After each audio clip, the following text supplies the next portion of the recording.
révolte qui était une révolte politique, notamment, qui devait être portée par les peuples africains pour se libérer de leur chaîne. Alors il y a un autre hommage de Soumaïla Baby de Gundam au Mali. Pour lui, Aimé Césaire était le trait d'union qui relie les Antilles à l'Afrique. Sa mort a signé la fin de cette belle histoire de lutte commune pour les indépendances. Est-ce que la mort d'Aimé Césaire n'a pas marqué la fin d'un idéal, d'un front commun entre Antillais et Africains ?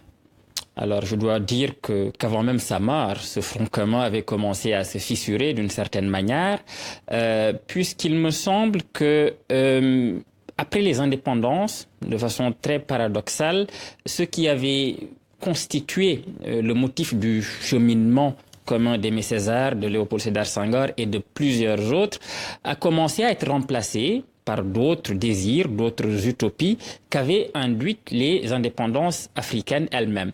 Donc, de façon très paradoxale, c'est peut-être ce pourquoi toute cette génération s'est battue à militer, qui a commencé également à pas reléguer au second plan, mais à pousser petit à petit vers l'arrière de la scène leur lutte et combat politique.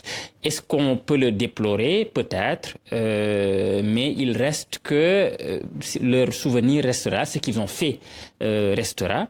Et je crois qu'il y a encore, malgré tout, quand même une relation qui subsiste. C'est simplement qu'elle est plus diffuse, moins frontale, moins unie autour d'idéaux politiques. Alors, ça fait maintenant 10 ans qu'Aimé Césaire a disparu. Il est aujourd'hui très célébré aux Antilles, très peu sur le continent. Alors, Deus Mayulu en RDC estime que la non-commémoration d'Aimé Césaire est due au fait que sa pensée n'a pas été matérialisée, encore moins poursuivie par ceux qui dirigent le continent aujourd'hui. Est-ce que vous êtes d'accord avec cette analyse? Je suis assez d'accord. C'est-à-dire que je crois qu'on ne l'a pas lu, pas énormément. On ne lit plus ce qu'on peut comprendre parce que sa poésie n'est pas la plus simple.